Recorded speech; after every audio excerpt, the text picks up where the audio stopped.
Hello, I'm your Kingdom Spiritual Transformational and Spiritual Warfare Life Coach and Mentor, Latricia Booker. And I'm stopping by to tell you that they don't want to accept the truth and it keeps them in darkness. They don't want to accept the truth and it keeps them in darkness. And I'm going to leave this message with a couple of scriptures. And the first one is Proverbs 23:9. And it says, "Don't waste your breath on fools, for he will despise the good sense of your words."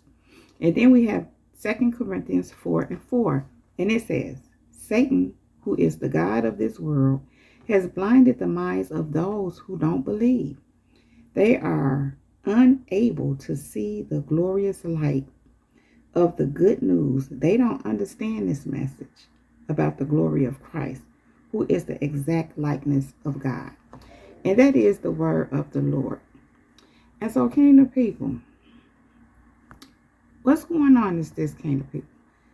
There are people who don't want to accept that, I'm going to say this first, that they need to make changes, even though they know they do. And I don't mean make it look like they making changes, to really, truly make changes. They don't want to accept that they really need to. Ultimately, they don't want to, but for starters, they just don't want to accept it. And so here's how this goes. You, kingdom people, you shine a light on areas that people need to improve in. You shine a light on people's sins. You shine a light on people's darkness, their evil ways. The fact that, I'm just going to say it how I'm hearing it, they not all that. And it's not you shining the light because you walking around trying to shine a light. Your light shines bright. And so when your light shines, it exposes everything around. What does light do? It illuminates the darkness, or disseminates the darkness, expels the darkness. It shines a light on everything that's there. If you come in a room, a dark room, and you flick on the light, once you flick that light on, you can see. So your light causes people to see themselves for just who and what they are. And again, it makes them see how they need to change and improve. And here's the thing. A lot of that has to do with what they see in you. Yes, while it may trigger jealousy in them. And many of these people, they just naturally like that. They just jealous-hearted people. They covet others. They're just like that. Many of these people. Not all, but many. So, yes, it triggers their jealousy. It causes them, some of them, to try to compete with you, mimic you even. And they try to, when they mimic you, they're trying to be what they see in you. So that in and of itself is an indication that something needs to improve and change. But unfortunately, many times in their mind, because of the competitive nature within them, they actually trying to outdo you, trying to outshine you. Nonetheless, it still points out, your light still points out, them watching you still points out and triggers something in them that says, I need to do something different. Now, here's what's going on, kingdom people. Some of these people you may have talked to at one point. Maybe some of them you still do. That's why I laugh, because some of you may still do. And you may be finding that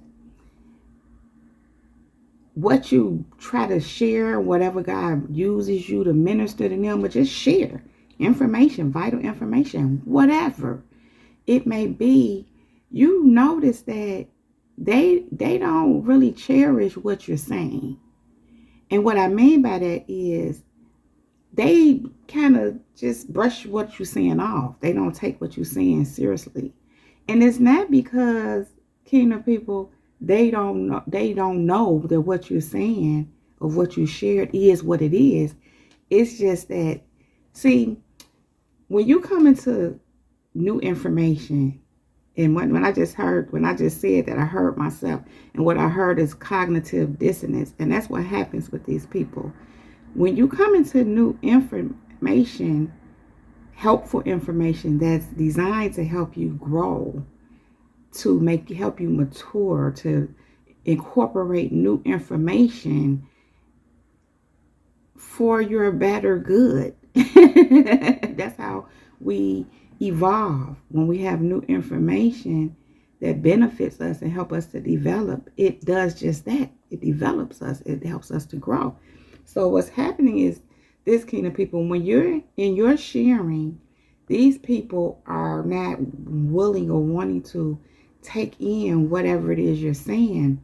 And again, it's due to, a lot of it is due to cognitive dissonance, which is pretty much the inability to take on new information when it's presented and incorporate it into your already palette, if you will, of knowledge and information that you have. They have the inability to do it because that would mean they would have to accept this information, and in this case what you share, even what they see with you. If you're not verbally saying anything, even if you're not verbally saying anything, what they see with you, they having a hard time accepting. So either you're sharing something verbally, or you just being who you are and they watching you and they see something with you for what it is. However, they don't want to accept it. And a lot of what they're not wanting to accept is your light, that you are truly a child of God, that you are who you are. And I don't want to say who you say you are, because many times you're not saying anything verbally. You're being it. And even in that says who you are. You really are who you are. And so many of these people are the same ones who have attempted to break us, try to control us, manipulate us, do the little witchcraft stuff that don't work. And so the end result of that is them having to accept, oh, this is what this is with you. You are, I'll say, a person of God, a child of God, a person of the light. And I'm hearing in my spirit, you here to do a work for God. And many people are very aware of that. However, they don't want to accept it. And again, them not wanting to accept it keeps them in that darkness. In other words, how can you, listen, I'm hearing, know the truth and you will be free. They know it's there, they know it, but they don't want to accept it. So how can you get free if you don't accept the truth for what it is? And even where it concerns their own lives, as I said, kingdom people, they need to make certain changes. They need to do certain things different. Certain things is what it is. And it's just like if you got a certain situation that needs to be tended to, and the only way that something can be resolved is if you do ABC.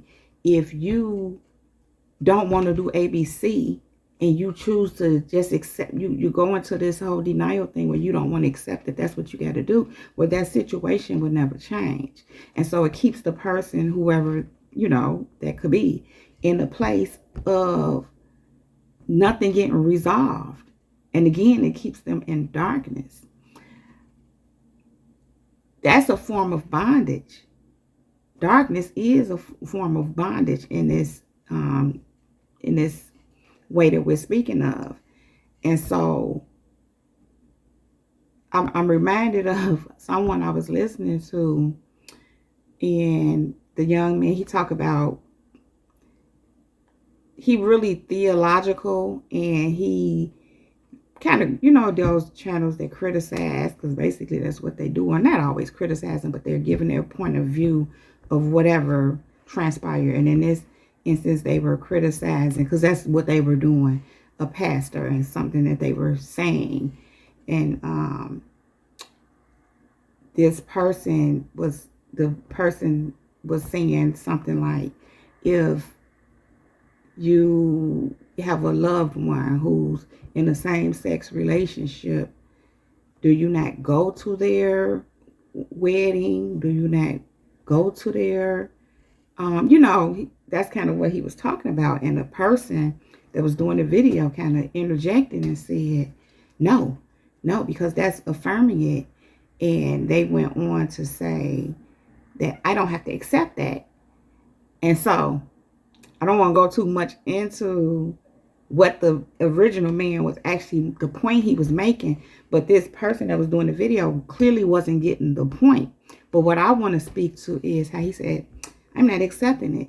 And when he said that, I thought, well, it is what it is. This is happening. This is what they are. This is what they're doing. You may not like it. You may not think it's, I'm going to say biblical, because that's a term this person uses a lot. That's what he was saying. And it's not necessarily God's way, but people were doing that back then. Yeah, it was happening. But it just wasn't as openly spoken of. It's just different. We're in a different time. And so my point is to say, you can accept it. Oh, this is what it is. And so that don't mean you, again, you with it. You think it's, you know, you may know better. You can know that that's not God's way. And really overall what the original man, the pastor, was speaking on was how to properly deal with those kind of situations. And he's as I said, he's a pastor. So it's not so much that he was condoning. What do you do? And he was, he was kind of speaking in terms of how God is leading him. He didn't say that, but what I was hearing was God led, because I understood exactly what he was saying, and it made perfect sense. Because even though these are the people that God wants to save, he wants to save all of us, but many of us are in positions to minister to others. And so even though he know what they're doing is not right, he still feel like he should love them. This is what it is. This is what this is for them. So it was more like, okay, the proper way to handle them. Because, and as the man was talking, I kept hearing, by love and kindness have I drawn thee.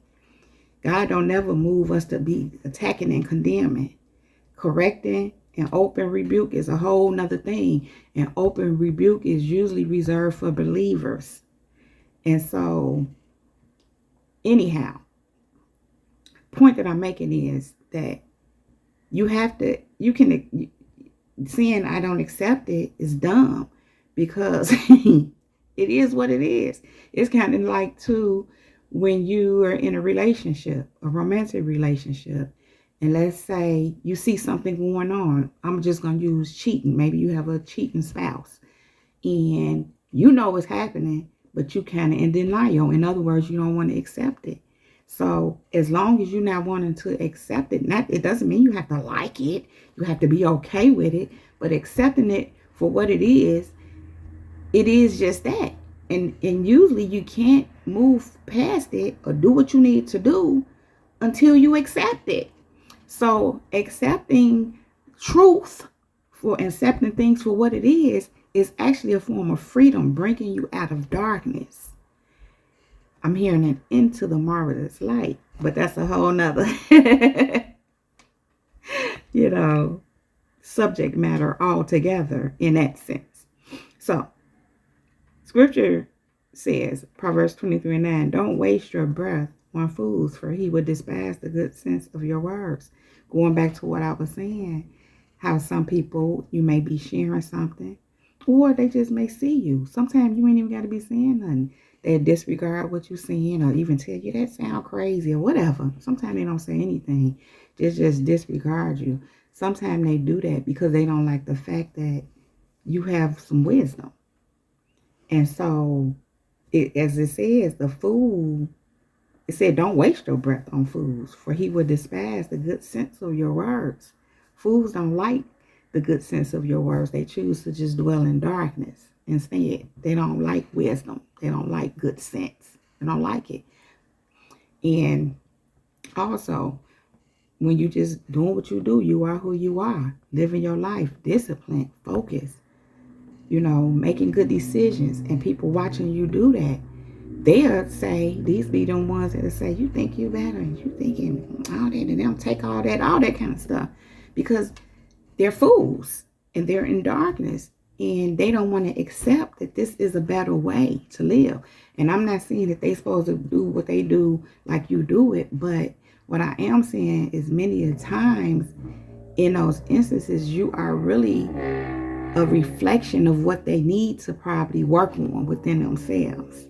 But they shun you and they talk you down, all because they don't want to accept the change they need to make within themselves. And again, not compete, not try to emulate and outdo, try to be like you but hating you.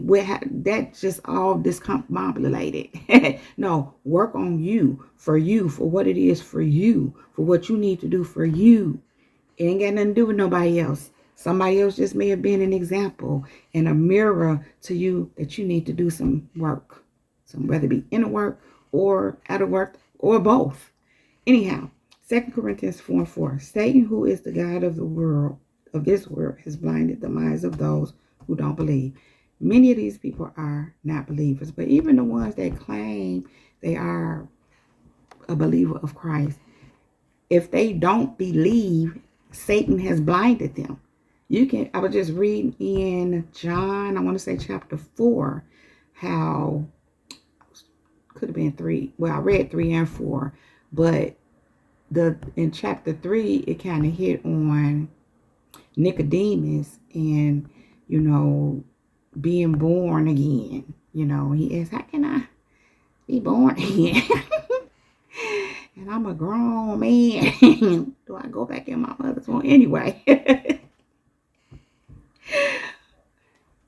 When Jesus said what he said, he was talking spiritually. And so he believed once he ended up becoming one of Jesus' disciples when it was all said and done. And then in chapter 4, I know for certain it was the Samaritan woman that was at the well. And, she was getting some water, and Jesus was like, give me some of that water, girl. No, he didn't say that. He was thirsted up. And so she was shocked because, they Jews didn't deal with Samaritans. But anyway, to make a long story short, Jesus told her, go get your husband. She said, I don't have no husband. And he said, you're right. You had 5 husbands, but this one you live with now is not your husband. So when it was all said and done, she believed because he knew her stuff. He ran down some stuff, her life, some things about her. And she ran to the village people to go get them. And he said, she was telling them like, oh, he knew my stuff. They believed, but then they came and listened to his teachings and they believed even more and even said it. Oh, we not only believe just because of what you told us, but now we believe because we've heard it for ourselves. And so that brought them from out of darkness because they accepted who he was and what he said. They believed. When you believe, it brings you out. And so when you don't believe, like a lot of the Pharisees and Sadducees and all them ones, and I'm gonna say this, they did believe. I'm gonna say they knew who he was.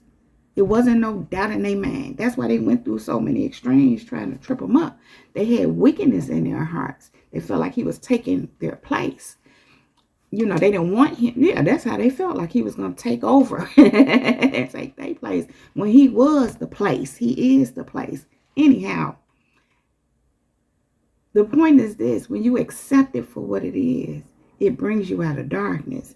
And so Satan blinds those who don't believe. So if you don't believe, you blind. If you don't accept it for what it is, the truth for what it is, then you blinded. That's you allowing Satan to blind you. And I'm reminded of how when Jesus said, who are people saying I am? He asked the few disciples that was there with him. And they said, some say you're John the Baptist coming back. Some say you Elijah the prophet coming back. And he said, but who do you say I am? And Simon Peter said, you are the Messiah. You are the Son of man, the Son of God. And Jesus said that you know that because that has been given to you by God. So I'm saying all that to say that when you believe, it's just like, when you believe upon Jesus, it's because God give you that. He give it to you. Now, understand this. When people don't believe, or should I say accept, it's not so much they don't know that God ain't showing them.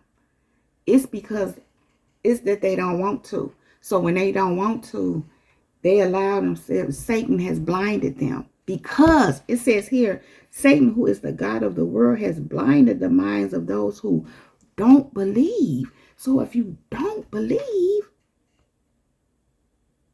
he blind you.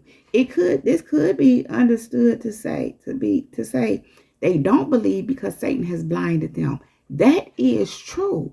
But when you don't believe, because God give it to you, but it's up to you to accept it or not. And when you don't, Satan then blinded you and you just took that. And so they are unable to see the glorious light of the good news. So they unable to see, period. They in darkness. The glorious light of the good news. They in darkness, and they in darkness because they don't want to accept it. Now, I want to move on into how this applies to you. You are a follower of Christ. You are a child of the Most High God. God's hand is on you. You are anointed. You are God's elect. You are God's chosen. And people recognize that, yet they don't want to accept it. And because they don't want to accept it, it keeps them in darkness. They allow themselves to be blinded because they won't believe. And not so much on you, but remember, when they see God with you, that's for them to believe upon God, believe upon Christ. He say, let your light shine so bright that people will see your good works and glorify the Father in heaven. So when they see you for who you are, that's supposed to draw them to God. They're supposed to glorify God. Many give their life to Christ, give their life to God, receive Jesus as their Lord and personal Savior. That's what it's supposed to do. But when you've been blinded by Satan, instead, you choose that instead, because it's not that they don't see it, they don't get it. I'm here to tell you, is that they just don't want to. They don't want to accept the truth. And that's what keeps them in darkness, because they don't want to accept the truth.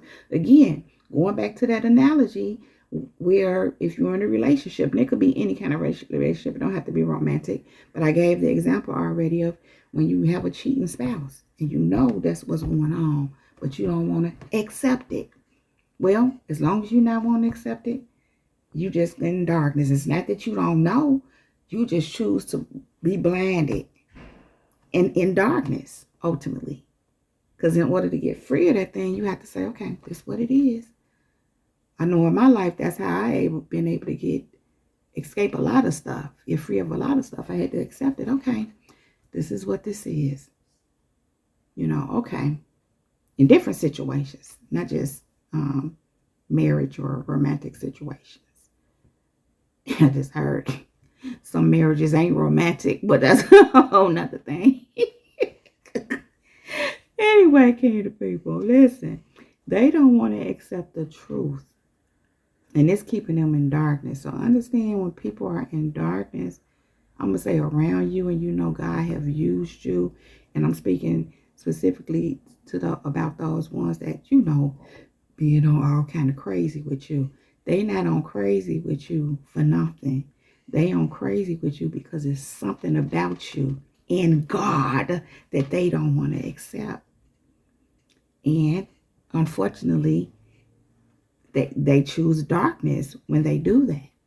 They come at you because they're in darkness and they don't want to come out of that darkness.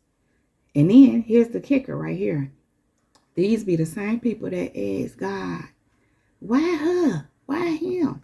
These be the same people that's mad and think it should be them. However, they don't even want to accept the truth, accept who God is, what God is, how he moving, that you belong to him. And in some of these instances, it don't mean that they don't. But because they just all wrapped up and tied up in all kind of wickedness and nonsense, They're not accepting things for what it is. They're fighting it. If anything, they're resisting it. When people resist you and come at you, they're resisting you. So you're the truth. The truth is in you. What did he say? Those who come to me. Oh, I'm mixing. I'm thinking of something else. That ain't even what I'm trying to say. I'm tripping.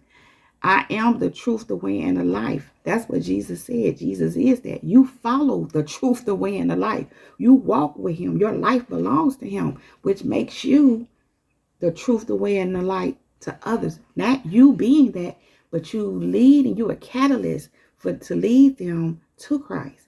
In other words, you kind of a bridge between them and Christ, to lead, to be that bridge for them to walk with Christ themselves. You walk them to Christ. And it ain't always done verbally. It's just your life, the way you live. And people do come to understand, for those who do, who you are and what you are. Whether they accept it or not is another thing. If they don't, ultimately meaning they're not accepting God. I'm just hearing those who accept you accept the one that sent me. So you're sent by God. So when they don't accept you, when they reject you, when they resisting you, they're being resisted by God. They're not accepted by God. They're in darkness. And so, kingdom people, they don't want to accept the truth, and that keeps them in darkness. And that is all I have to say about that. So if you like this video and if it resonates with you, please just go ahead and give it a thumbs up. Then click on that subscribe button and subscribe to my channel if you have not already done so. Thank you. Then make sure you go ahead and ring my bell. Ring my bell so that you can receive a notification every time I upload a new video. If there's any information you need to know about me, you can find all that right down below in the description box, along with other helpful resources. Kingdom people, thank you all so very much for being here. Thank you for all your likes, subscribe, shares, or your comments and feedback, for all your financial contributions to my channel, and for all the seeds that you sow into me and my ministry. And a special thank you to those of you who do sow into me and my ministry. I pray that your seed returns to you a millionfold. Thank you all, kingdom people. Thank you. Now, kingdom people, I love you all so very much. I really don't want to leave you, but I do have to go right now. Yet I will be back to hold my kingdom people down. Now, kingdom people, above all else, let the Holy Spirit lead you in all things at all times. Kingdom people, we are untouchable, we are unmovable, we are unbreakable, and we are unstoppable. Kingdom people, keep growing, keep going, and go and be great. Now, kingdom people, stay in your kingdom bag, doing kingdom things, making kingdom moves, because we are kingdom, period. Now, that is our time. This Jesus girl is out. Shalom and peace.